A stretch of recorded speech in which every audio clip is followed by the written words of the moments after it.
The woman walked from the rim of the sun, a smudge of motion against a brutal horizon that shimmered and swam with heat. She was a thing of dust and distance, her form indistinct for the first hour he saw her, just a wavering doubt in the air where nothing ever moved but the wind and the buzzards. He watched her from the shade of his lean-to, the hammer in his hand forgotten, its weight a familiar anchor against his thigh as he stood by the forge. The heat rising from the cooling iron was a wet breath against the dry, baking air of the plains. A world of baked earth and bleached grass that stretched until it met a sky the color of a faded bruise. He had chosen this place for its emptiness, for the way it scoured a man clean of his past, leaving only the salt sting of sweat and the ache of honest labor in his bones. He had not expected anyone to walk out of that emptiness. Not like this. She did not deviate, her path a straight, unwavering line toward the single plume of smoke that marked his existence in this vast desolation. A signal he sent up not as an invitation, but as a simple fact of his life, the byproduct of his work. Her steps were small, impossibly so, and he could see the falter in them even from a quarter-mile out. A slight hesitation as a foot was lifted, a visible effort to place it down again without collapsing. She carried a bundle in her arms, held to her chest like a prayer, and the fabric was the same dun color as her clothes, the same color as the dust she walked through, as if the land itself was slowly claiming her, pulling her back into the soil from which all things eventually came. He was a man who understood endings, who had made a life out of the quiet work of mending things that were broken. A wheel, a harness, a horse's shoe. But he had no tools for mending a person. He stayed where he was. As she drew closer, details sharpened into painful clarity. The dark weave of her hair, matted with dirt and sweat. The sharp line of her cheekbones under skin stretched taut and sun-scorched. The fabric of her dress, torn at the hem, and stained with something darker than mud. She was not from around here, that much was plain. Her features were shaped by a different sun, her bones set by a different history. The people who passed through on their way to somewhere else, the ranchers and the prospectors and the hopeful families in their groaning wagons, they all had the same look of hard-bitten, weary optimism. This woman had none of that. She had only endurance, and it was an endurance that was visibly failing, fraying at the edges with every step. He could feel the silence of the land pressing in, a silence that had long been his companion, but now it felt like a witness to a final, desperate act. He wiped a slick of sweat from his brow with the back of his leather-gloved hand, the gesture slow, deliberate, the only movement in a tableau of stillness. He did not move to help. It was not his affair. She reached the edge of the hard-packed dirt that was his yard, the place where the wild grass gave up and the earth was stained with soot and oil. She stopped, her head lifting for the first time, and her eyes found him. They were dark, deep-set, and held in exhaustion so profound it seemed to pull all the light from the air around her. There was no plea in them, no expectation. There was only the dull, flat recognition of another human being at the end of a very long road. She took one more step, and then her legs folded under her. A slow, deliberate collapse. Not a faint, but a surrender. She went down into the dust without a sound, the bundle still clutched in her arms. The dust rose in a soft, lazy cloud around her still form. He stood there for a long time, the hammer a dead weight in his hand, the silence of the plains roaring in his ears. Then, with a slow breath that felt like it was tearing something loose inside his chest, he finally moved. He walked toward her. Afternoon. He had carried her inside, into the small, close room behind the smithy where he slept and ate. The weight of her had been startling, less than a child's, a collection of sharp angles and brittle bones held together by a fierce, fading will. He laid her on his own cot, the rough wool blanket a stark contrast to her dark skin, and for a moment he simply stood over her, a man utterly out of his depth. Her breathing was a shallow, ragged whisper in the quiet of the room. The bundle, which had fallen from her grasp, lay on the floorboards. He picked it up. It was a collection of roots and dried herbs, wrapped in a piece of worn cloth, their strange, earthy scent filling the small space. It was all she had.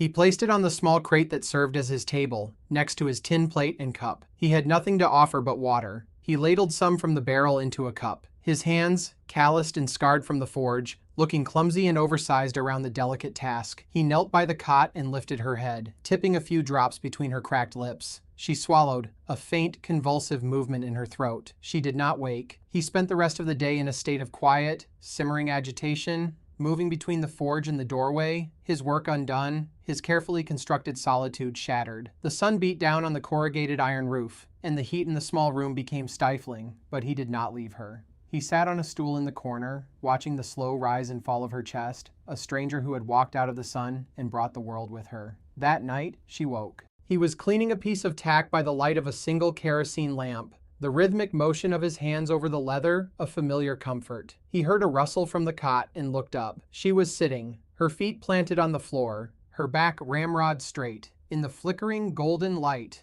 her face was a mask of shadows and sharp lines. She looked at him, then at the room, her gaze taking in the sparse, functional space. The cot, the crate, the tools hanging neatly on the wall. Her eyes were clear now, the profound exhaustion replaced by a wary, animal stillness. She said nothing. He said nothing in return. He simply nodded once, a small, almost imperceptible gesture of acknowledgement, and went back to his work. The silence between them was not empty. It was a space where questions hung unspoken, a fragile truce between two solitudes. He did not ask her name, nor where she came from, nor where she was going. Such questions were a currency he no longer dealt in. She was here. That was enough. He finished his work, banked the fire in the forge for the night, and then took a spare blanket and laid it out for himself on the floor, on the other side of the room. He lay down in the dark, listening to the sound of her breathing, a quiet, steady rhythm that was now part of the landscape of his life. He would wonder, for a long time afterward,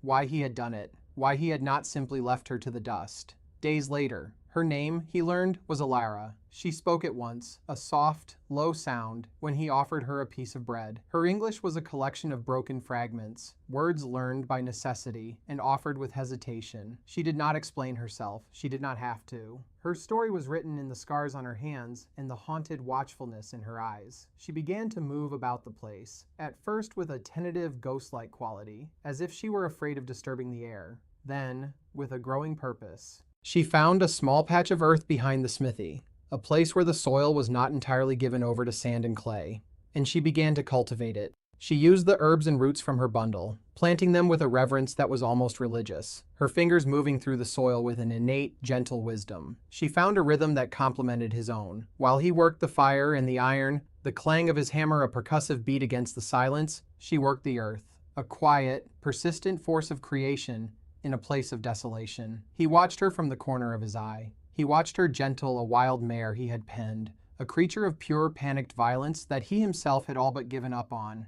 He had tried to break it with force and patience, and failed. She approached it with neither. She simply stood near the corral for hours, humming a low, tuneless song, until the horse's fear subsided into curiosity. She brought it water, not in a bucket, but in her cupped hands, and after days of this quiet ritual, the mare finally drank. He saw a strength in her that had nothing to do with muscle or force of will. It was a resilience like that of the desert plants she tended, something that bent with the harsh wind but did not break, something that drew life from the most unforgiving of soils. A quiet respect began to grow in him, an unfamiliar feeling that settled in his chest like a warm stone. He had built his life on the principle of self-reliance, of needing no one and nothing. But the quiet presence of this woman was beginning to feel less like an intrusion and more like a reinforcement. The world intruded, as it always did. A wagon rattled into his yard, pulled by two exhausted-looking mules.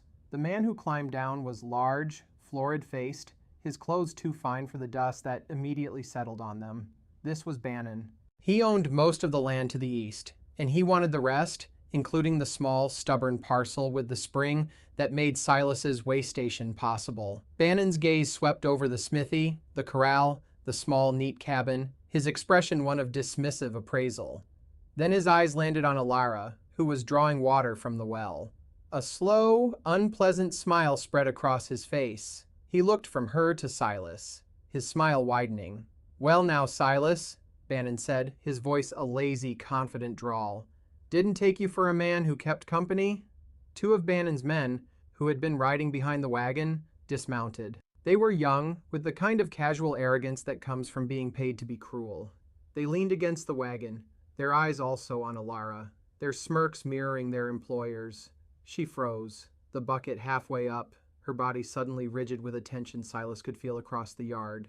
She did not look at them, but her focus was entirely on them, the way a deer freezes at the scent of a wolf. "She's new," Bannon continued, his gaze lingering on her. "Foreign, ain't she? Don't see many of her kind out here." He said the word, foreign, as if it were a disease. Silas remained where he was, by the anvil, his hands resting on the cool, solid steel. He did not reply. His silence was a wall, a thing he had perfected over years, but he could feel Bannon's words chipping away at it. I've come to make you another offer for this piece of dirt, Silas, a generous one, seeing as you might have new expenses. He gestured vaguely toward Alara, as if she were a piece of livestock he was including in the valuation. One of the younger men chuckled. What you figure she's worth, boss? Bannon stroked his chin, making a show of consideration. Not much. $10 maybe? I'll wager she can't even speak a civilized tongue. His eyes were cold, amused. He was not talking to Silas anymore. He was performing for his men, establishing his dominance over every living thing in this yard. Silas felt a familiar, cold stillness settle deep in his gut. It was a feeling he had not allowed himself to feel in a very long time, a quiet, dangerous clarity that preceded violence. He had built this place, this life, to keep that feeling at bay. He had hammered it down with every strike of his forge, buried it under routine and solitude. Now, Bannon was digging it up with his careless, cruel words. Alara slowly, deliberately, finished drawing the water. She picked up the heavy bucket and, without a single glance at the men, began to walk back toward the cabin. Her back straight, her steps measured. Her dignity was a shield. It was a language Bannon and his men would never understand. "Leave her be," Silas said. The words were quiet, flat, carrying no more inflection than the strike of a hammer on iron. Bannon laughed, a short, barking sound. "Getting protective, are we? Don't worry, Silas. I'm a businessman. I'm here to talk about the land." He took a step forward, his eyes still fixed on Alara's retreating form. "But everything has a price, and some things are worth next to nothing at all." He turned his cold smile back to Silas. "Think on my offer. I'll be back." He and his men climbed back onto the wagon and their horses. They rode away, leaving a cloud of dust and a thick, ugly silence in their wake. Silas stood by the anvil for a long time, his knuckles white where he gripped the steel. He could still feel the vibrations of their laughter in the air. He looked toward the cabin. He had invited the world in when he carried her over his threshold. And the world was cruel. The town was a single dusty street, baked into submission by the sun, a collection of false-fronted buildings that seemed to lean on each other for support against the vast, indifferent sky. When Silas rode in for supplies a few days later, the air itself felt different. Bannon's words had traveled faster than his wagon. The usual nods of greeting from the merchants and ranchers were absent, replaced by averted eyes and a sudden, intense interest in the contents of a storefront window or the dirt on their own boots. The silence of the town was different from the silence of the plains. Out there, it was a clean, elemental thing. Here, it was thick with judgment, a suffocating blanket of unspoken consensus. They had seen him as a known quantity, the quiet, solitary blacksmith who kept to himself.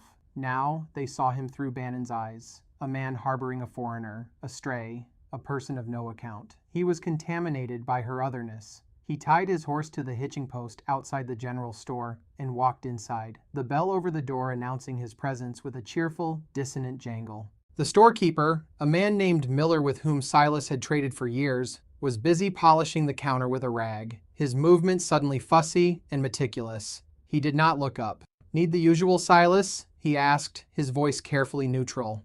"And a sack of seed," Silas said. "Corn." Miller finally looked at him, his gaze flicking past Silas's shoulder, as if checking to see if he was alone.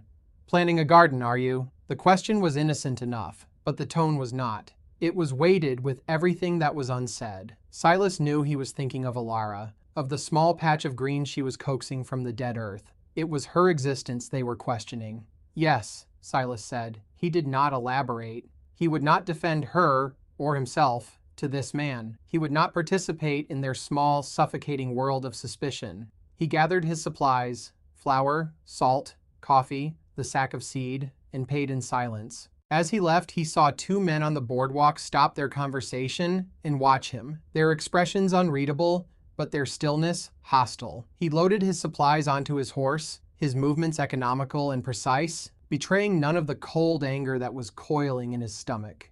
He was an outsider by choice. Alara was an outsider by birth, and in a place like this, there was no greater sin. The pressure from Bannon became a campaign of small, persistent cruelties. A section of the fence Silas had just mended was found torn down, his few cattle scattered. The spring that fed his well was suddenly choked with rocks and mud upstream, the flow slowing to a trickle, forcing him and Alara to ration water in the oppressive heat. These were acts that could not be proven, pinpricks of malice designed to wear him down, to make his life on this small piece of land untenable. Each time, Silas would simply repair the damage without comment. He would clear the spring, his back straining under the sun, and he would mend the fence, his hands working the wire with a grim, steady patience. He did not speak of it to Alara, but she knew. He could see the knowledge in her eyes, a shared understanding of the silent siege they were under. Her response was not fear, but a deeper entrenchment. Her garden became her fortress. She built a small wall of stones around it, a miniature rampart against the encroaching desolation. She saved every drop of water, carrying it in buckets to her struggling plants. She worked from sunup to sundown, her quiet determination a stark rebuke to Bannon's casual destruction.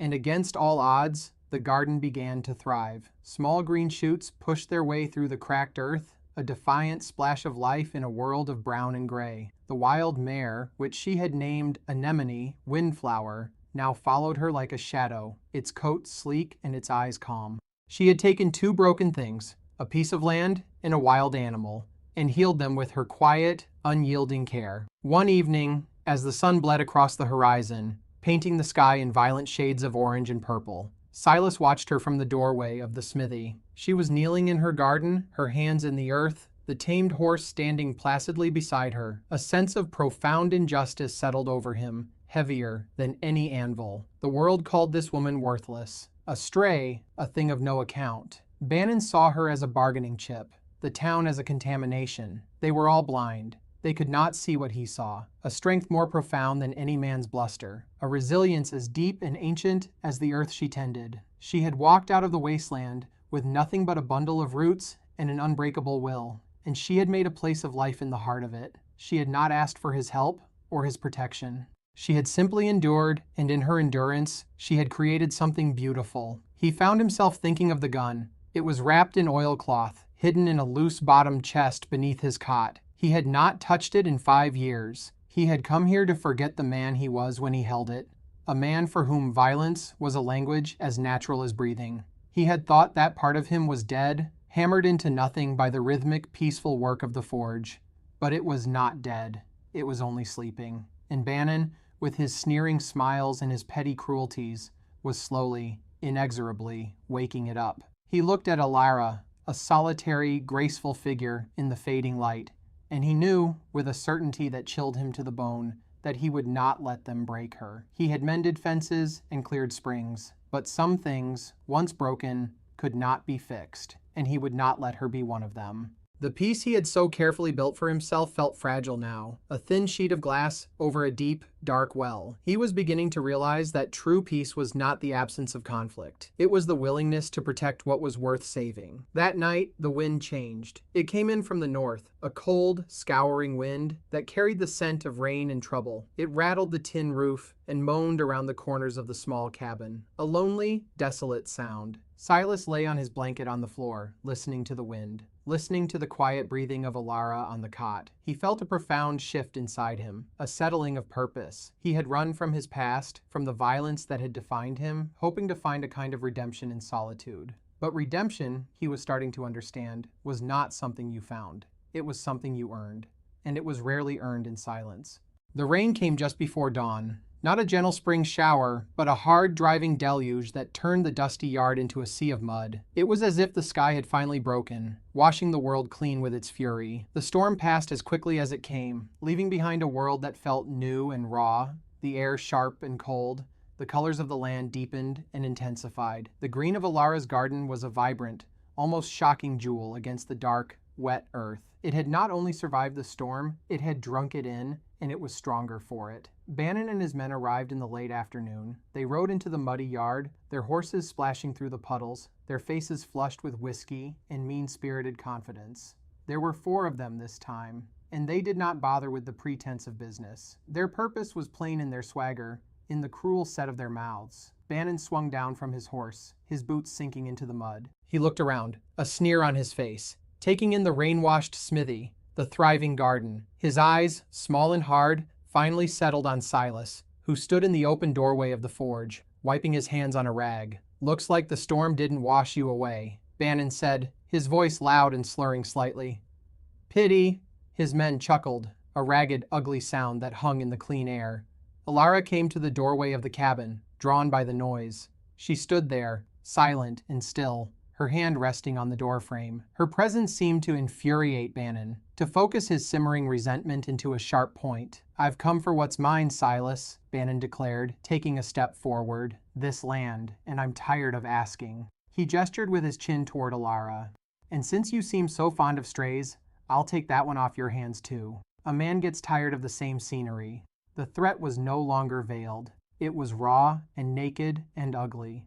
The air grew thick and heavy, charged with a sudden, terrible stillness. The sound of the wind in the eaves, the drip of water from the roof, it all faded away, leaving only the space between the two men, a space that was about to be filled with violence. Silas didn't move. He just watched Bannon, his expression unreadable, his body relaxed in a way that was more menacing than any overt threat. He had spent years learning to control the monster inside him, to keep it chained. The chain was now straining, its links groaning under a pressure he could no longer contain. "She's just a stray, Silas," Bannon spat, his frustration mounting at Silas's silence. "Worth nothing, less than nothing, a foreign piece of trash.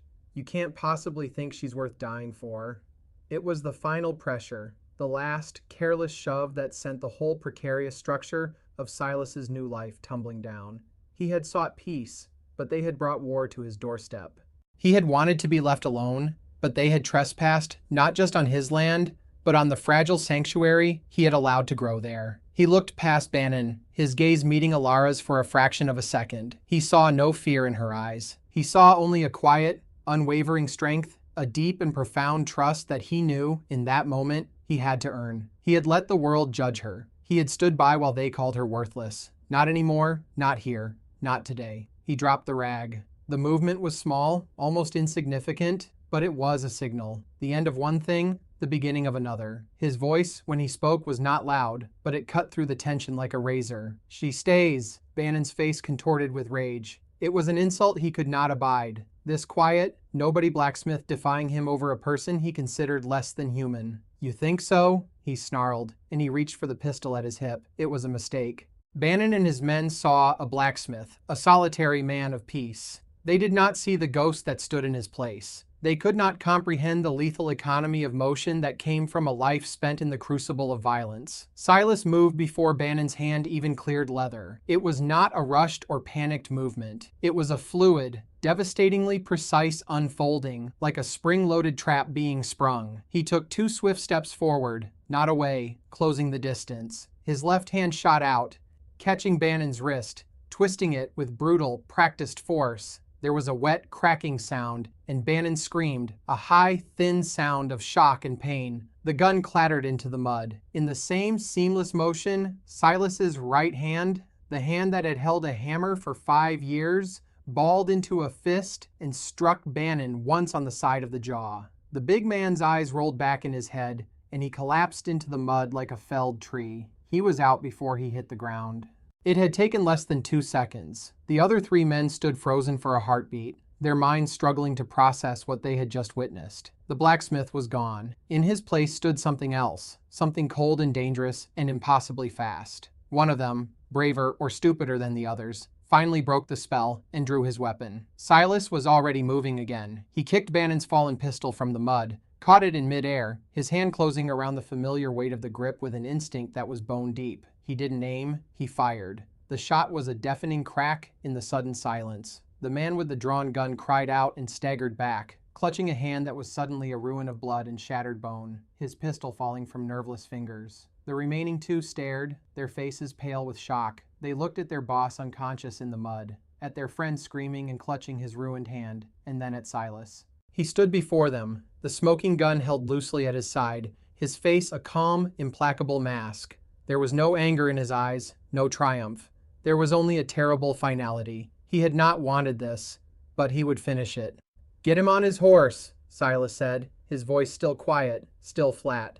"And get off my land." They scrambled to obey, their bravado evaporated, replaced by a raw, primal fear. They hauled their groaning companion to his feet, and half-dragged the unconscious Bannon toward his horse, their movements clumsy and panicked. They slung him over the saddle like a sack of grain and mounted their own horses, their eyes never leaving Silas. They spurred their animals into a frantic retreat, churning the mud, not looking back. They fled, leaving their wounded man to stumble after them, weeping in pain and terror. The yard was suddenly, profoundly quiet. The only sounds were the dripping of water from the roof and the ragged breathing of the man with the shattered hand, who had collapsed to his knees a short distance away, sobbing. Silas walked over to him, the gun still in his hand. The man flinched, shielding his face. Silas looked down at him for a moment, then ejected the spent cartridge from the pistol. He tucked the weapon into his belt, and then, without a word, he turned and walked back to the forge. He picked up the rag he had dropped. He began to clean his hands. The ghosts had been let out. He did not know if he could ever put them back. He heard a soft footstep behind him. It was Alara. She came and stood beside him, not touching him, but her presence was a solid, comforting warmth in the cold afternoon. She looked at the blood in the mud, at the retreating figures on the horizon, then at him. She reached out and gently took the dirty rag from his hands. She went to the rain barrel, soaked a clean cloth in the fresh water, and came back. She took his hands, his scarred, calloused, violent hands, and began to carefully, tenderly wash them clean. Weeks later, the silence returned to the way station, but it was a different kind of silence. It was not the hollow, lonely quiet of a man in exile, but the deep, resonant peace of a sanctuary. The land was healing. The spring ran clear and full, and the new grass grew thick and green over the churned mud of the yard. The wounded man had been sent on his way with a crude bandage and a final, unspoken warning, and no one had come back. Word had a way of traveling. The story of the quiet blacksmith, who was not quiet at all, became a piece of local lore, a cautionary tale whispered in the town saloon, and Bannon and his diminished pride never troubled them again. The townspeople still kept their distance, but their avoidance was now tinged with a new kind of respect, a wary acknowledgement of a line that had been drawn and defended. They did not understand Silas, and they certainly did not understand the foreign woman, but they understood power, and they left him alone. Inside the small circle of land that Silas and Alara now shared, a new world was taking root. Her garden flourished under the summer sun, producing corn and squash and strange, fragrant herbs he had never seen before. The scent of them hung in the air, a constant, gentle reminder of life and growth. The mare, Anemone, was now broken to a saddle, though Alara was the only one she would allow to ride her. Sometimes, in the evenings, he would watch her ride out onto the plains, a small, fearless figure against the vast, open sky, her dark hair flying behind her. She was not a stray, not a piece of trash, not a thing of no account. She was the fiercest, most resilient soul he had ever known. She had a quiet dignity that was more powerful than any weapon. They rarely spoke, but they no longer needed to.